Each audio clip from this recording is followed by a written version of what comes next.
Hey guys, update today. Great news and not so great news. First, the good news. I got the total for my share of my medication, and it's Menopur, Cetrotide, and HCG, and Gonal F. Um, that's what the dude told me, and I got just enough to cover 12 days. And my share of the 12,000 that it cost was 92, like $92. That was it. So thumbs up for Aetna pharmacy coverage. That was exciting. And then in other news, right after that, I got a phone call saying that, not a phone call, I'm lying. I got a letter saying that my doctor was out of network. Well, to be clear, my doctor is in network, but my facility is out of network, which is like a highly unusual situation, which is why I didn't show up in all the research that I did with all the people that I spoke to. If you saw my other videos about like arriving at this decision to go with Aetna, you saw that I called everybody and their auntie to make sure that I was covered, like as at an in-network rate. Because out of network, so in network, I have a $0 deductible. Out of network, I have a $5,000 deductible, and then they only cover me at 70%. So, big difference between 0 and 5,000 plus 30%. So, long story short, I called my fertility office, their financial advisor. Her name's Camille. She's the best. She was obviously very upset for me and with me. She's gonna call around, see what she can do. But the gist of it is that there's probably not a whole lot that we can do. So what that means for us is that we either need to choose a different provider that is in network for both embryology and services. And Aetna did include the name of a doctor that I should check out. So hopefully that might be an option. Or I need to continue with my current service provider, which is my current fertility doctor. And then ballpark, I'm going to be at about 7,000. If I change insurances, because I am still in that window, if I change insurances during the grace period, I can be in network for services, but out of network for embryology. And how Camille explained it to me is that no matter how I slice it, 5,000 plus 30% is going to put me at about $7,000 out of pocket, which in the world of infertility, that's not expensive. Like that's pretty cheap as as your share of IVF goes. But in terms of what we planned for and what we were hoping for, which was, as close to 0 as possible, 7,000 is a jump. So there's that. So we are not exactly sure what we're going to do. It's still very fresh, very new. My game plan is Camille's going to call around to see if there's any way we can fix this. But I'm assuming not. Tomorrow I'm going to call the doctor that was recommended to me by Aetna. It's not like you go to Target and you want to buy a particular coffee maker and they're out of stock, so you go to Walmart and buy the coffee maker.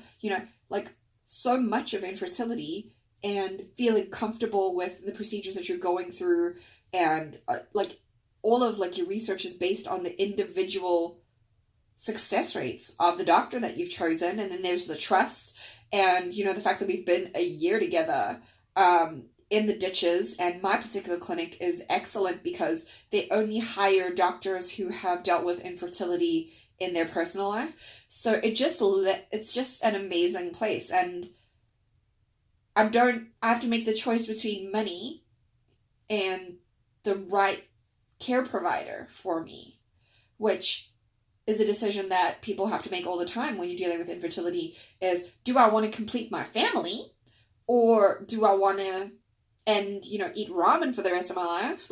Or do I want financial stability and make good decisions, because there's still a chance that you're not going to get a baby at the end of all of this. So yeah, that's pretty much where we're at. Something that comes into the picture for us that doesn't come into the picture for a lot of other couples struggling with infertility, because our infertility is secondary. We are both privileged and have other issues that we have to consider while dealing with, what steps we're going to take to complete our family. So, like,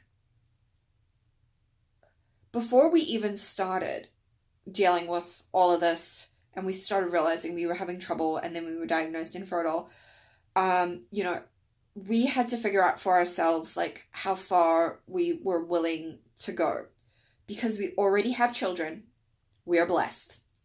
And we are in the privileged place where it is easier for us to draw lines in the sand about when we're going to stop. It doesn't make it easy. It doesn't make it fair. But it does put us in a place that is much more fortunate than a lot of other infertile couples.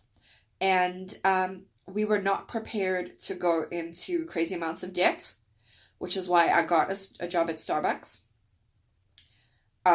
We were only going to continue with my job at Starbucks if it didn't impact the family that we already had in a severely negative way. And basically, as long as it kept on making sense, we were going to continue along the IVF journey. And if at any point we felt peace about stopping, or our family was starting to pay the price for our decisions, or we were getting in over our head financially, those were some of the things that we were thinking about would be good reasons to stop the journey. So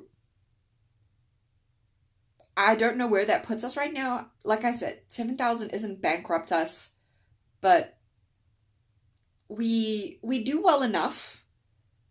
But if we are the kind of family that gets a second job to afford IVF, we're not the kind of family who can just up and afford a surprise $7,000 expense for this just willy-nilly. So what it looks like for us is I'm going off my birth control to start a period with no injectables in sight. Hopefully by next Wednesday we're giving ourselves a week to figure out insurance and stuff. And then by Wednesday, if we figured something out, I will go back on birth control and we will continue with a new schedule, which is unfortunate because it's taken me 5 months to get here and get ready to start these injections. And if I continue talking about it, I'm going to cry because I've never worked so hard for anything in my entire life. And to have it taken away at the last minute is very disappointing, to say the least. But we'll get there. So we have a week to figure life out. We have more time than that if we need. Like, we can just pick up when we're ready. Fortunately, I've qualified for insurance. I'm continuing to qualify for insurance. So if it takes longer, it takes longer. I've gotten into a good swing of things, so I'm not like dreading the job, which is great. It's a great place to work. I really enjoy it. It's just disappointing and just feeling like it might not like work out, which is sad. So our choices are pray for a miracle, move forward with where we're at a $7,000 plan, or move forward with another doctor that hopefully covers everything, which also adds a trip.